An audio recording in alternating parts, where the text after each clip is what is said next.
白雪姫。ある冬の寒い日、お妃は黒炭の窓枠のそばで縫い物をしていました。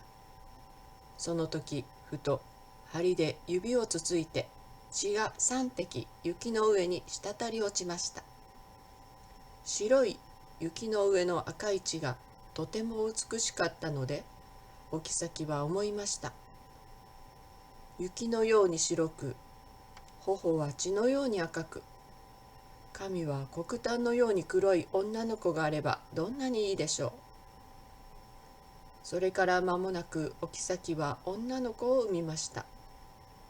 その子は雪のように白く、頬は血のように赤く、髪は黒炭のように黒かったので、白雪姫と名付けられました。でもお妃はその後すぐに亡くなってしまったのです。1年経って新しいお妃がやってきました。とても美しい人でしたが、それがお妃の自慢の種でした。お妃は魔法の鏡を持っていて、鏡に自分の姿を映してみてはこう尋ねました。鏡よ鏡、壁の鏡。この国で一番美しいのは誰？すると鏡は答えます。お妃様、この国で一番美しいのはあなたです。そう聞くとお妃は安心するのでした。その間にも白雪姫は育っていき、ますます美しくなっていきました。ある日、お妃は鏡に尋ねました。鏡よ鏡、壁の鏡。この国で一番美しいのは誰？すると鏡は答えました。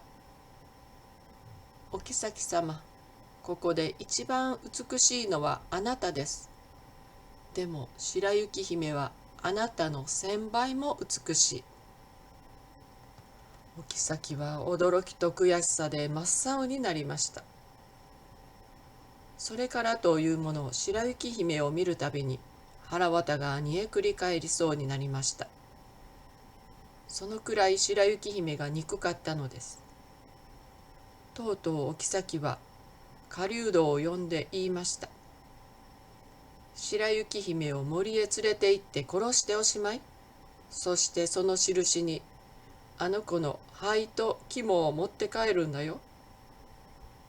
狩人は白雪姫を森へ連れて行って刺し殺そうとしました。すると白雪姫が泣き出して言いました。お願い、助けてちょうだいな。もうお城へは決して戻らないから。狩人は白雪姫がかわいそうになって言いました。それじゃあ、お逃げなさい。お気の毒なお姫様。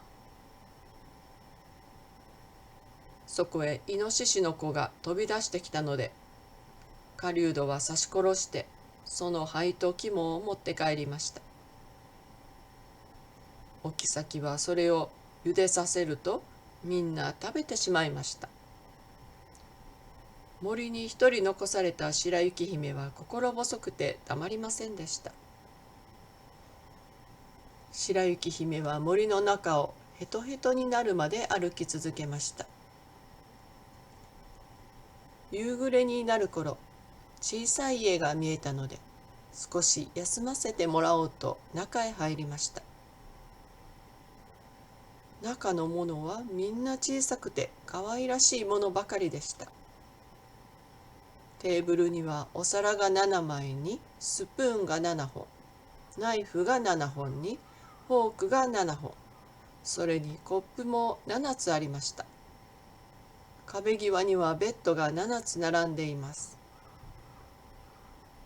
白雪姫はお腹が空いていたので、7枚のお皿から少しずつ野菜とパンを取って食べ、7つのコップから一口ずつぶどう酒を飲みました。一人の人から全部取っては悪いと思ったのです。それからとても疲れていたので、ベッドで寝ようと思いました。でもどれも大きすぎたり小さすぎたりでなかなか合いません。やっと7つ目のベッドがちょうどよかったので、そこに潜り込むとぐっすり眠ってしまいました。日が暮れる頃、7人の小人が家へ帰ってきました。山へ金を掘りに行っていたのです。小人たちが家の中を見回すと、誰かがやってきた跡がありました。一人目の小人が言いました。私の椅子に座ったのは誰だい？すると二人目が、私の皿で食べたのは誰だい？三人目が、私のパンを食べたのは誰だい？四人目が、私の野菜を食べたのは誰だい？五人目が、私のフォークで食べたのは誰だい？六人目が、私のナイフで食べたのは誰だい？七人目が、私のコップで飲んだのは誰だい？と言いました。それから小人はベッドのくぼみを見つけて騒ぎ出しました。見ると、7つ目のベッドに白雪姫が眠っています。白雪姫があまりにきれいだったので、小人たちはそのまま寝かせておくことにしました。その夜、7人目の小人は他の小人のベッドに1時間ずつ寝かせてもらいました。朝になって目を覚ました白雪姫は7人の小人を見て大変驚きました。でも小人たちは優しく聞きました。君は誰だい？私は白雪姫よ。どうしてここへ来たんだね？そこで白雪姫はママ母や狩人のことを話しました。すると小人たちは、家の掃除や料理をやってくれるのならここに住んでもいいんだよと言いました。白雪姫は喜んで小人の家の仕事をすることにしました。でも昼間は白雪姫が一人になるので、小人たちは言いました。ママ母に気をつけるんだよ。誰も家へ入れないようにね。お妃は自分がまた一番美しくなったと思って鏡に尋ねました。鏡よ鏡、壁の鏡。この国で一番美しいのは誰？すると鏡は答えました。お妃様、ここで一番美しいのはあなたです。でも山の向こうの7人の小人の家にいる白雪姫はあなたの1000倍も美しい。お妃は白雪姫がまだ無事でいると分かって驚きました。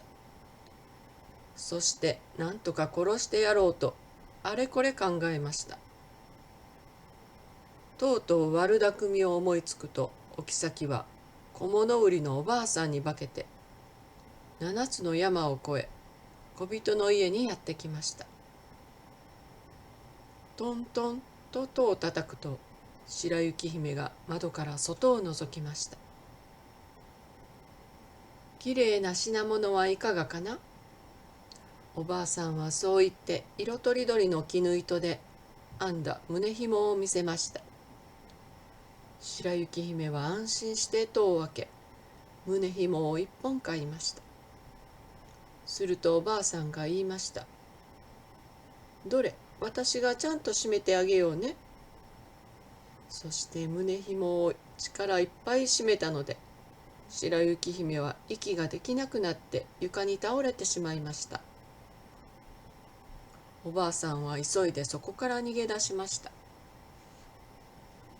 夕方、帰ってきた7人の小人は白雪姫が倒れていたのでびっくりしました。抱き起こしてみると胸紐がきついことが分かったので、急いで紐を切りました。すると白雪姫は息を吹き返し、また元気になりました。小人たちは白雪姫の話を聞いて言いました。そのおばあさんは悪いお妃に違いない。もう家へ入れてはいけないよ。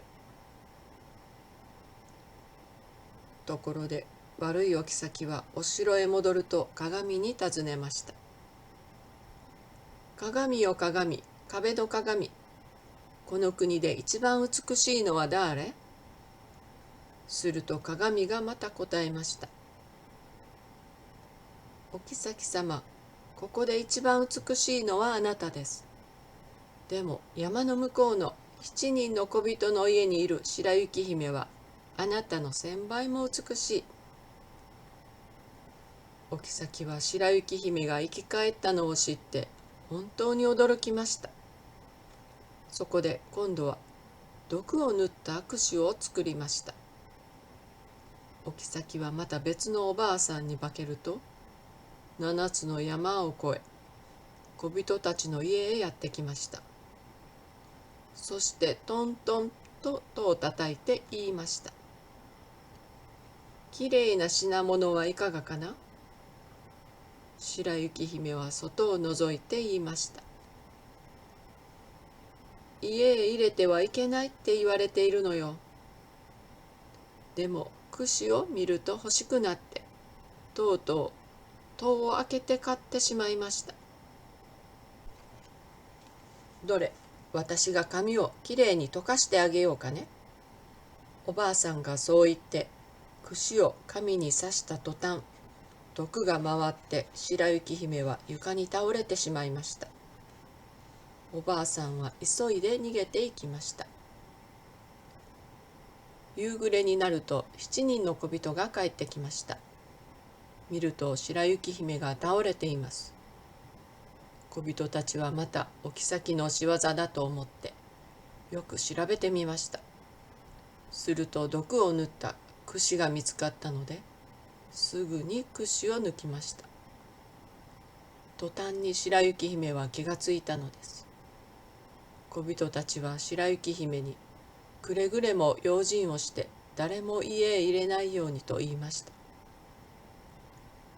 さてお妃はまた鏡に姿を映して尋ねました。鏡よ鏡、壁の鏡、この国で一番美しいのは誰？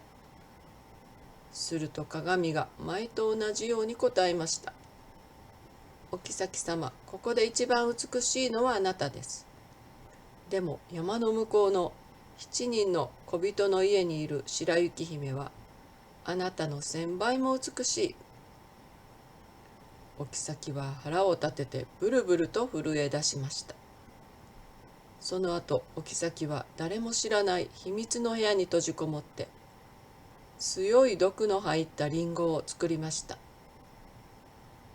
それはとてもおいしそうなリンゴでしたが、一口でも食べると誰でもすぐに死んでしまうのです。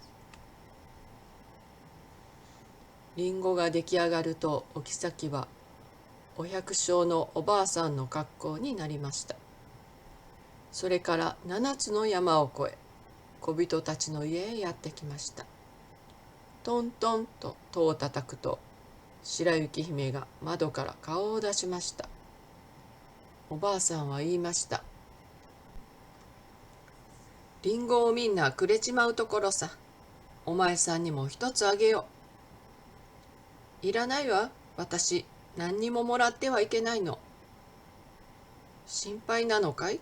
それじゃあリンゴを2つに切るから赤い方をお上がり。私は白い方を食べるから。ところがリンゴには赤い方にだけ毒が入っていたのです。リンゴはとてもおいしそうだったので白雪姫はとうとう一口食べてしまいました。その途端に白雪姫は床に倒れて死んでしまったのです。お妃はお城へ戻って鏡に尋ねました。鏡よ鏡、壁の鏡、この国で一番美しいのは誰？すると鏡がようやくこう答えました。お妃様、この国で一番美しいのはあなたです。お妃の心はやっと落ち着きました。夕暮れになって7人の小人が帰ってきました。白雪姫は床に倒れたまま冷たくなっていました。今度はどんなことをしてももう生き返りません。小人たちは白雪姫を棺桶に入れると3日の間泣き暮らしました。その後地面に埋めようとしましたが、白雪姫はまるで生きているように美しいままです。そこで小人たちはガラスの棺桶を作らせて白雪姫を寝かせ山の上に置きました。鳥や獣もやってきて鳴きました。それから長い間経ちましたが、白雪姫はちっとも変わらず雪のように白く、頬は血のように赤く、髪は黒炭のように黒いままでした。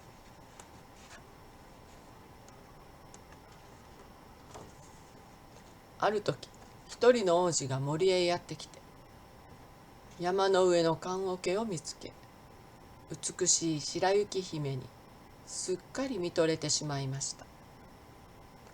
王子は小人たちに棺桶を譲ってくれと何度も頼みました。子供たちは王子が気の毒になって棺桶をあげることにしました。召使いが棺桶を担いで運び始めました。途中で藪につまずいて棺桶が揺れました。その途端、白雪姫の喉からリンゴのかけらが飛び出したのです。白雪姫は目を開けて棺桶の蓋を開き、起き上がって尋ねました。ここはどこなの？王子はとても喜んで白雪姫にこれまでのことを話してから言いました。世界中で君が一番好きさ。私と結婚してくれないか。白雪姫も王子が好きになりました。そこで二人は一緒に王子のお父さんのお城へ向かいました。それから二人の結婚式がそれは立派に行われたのでした。結婚式には悪いお妃も呼ばれました。お妃は美しい服を着て鏡に尋ねました。鏡よ鏡、壁の鏡、この国で一番美しいのは誰？すると鏡が答えました。お妃様、ここで一番美しいのはあなたです。でも、新しいお妃はあなたの1000倍も美しい。お妃は腹を立てましたが、やっぱりお城へ出かけていきました。そして白雪姫を見ると、驚きと恐ろしさで動けなくなってしまいました。そこへ熱く焼いておいた鉄の靴が運ばれてきました。お妃はその鉄の靴を履かされ、死ぬまで踊り続けたということです。これでおしまい。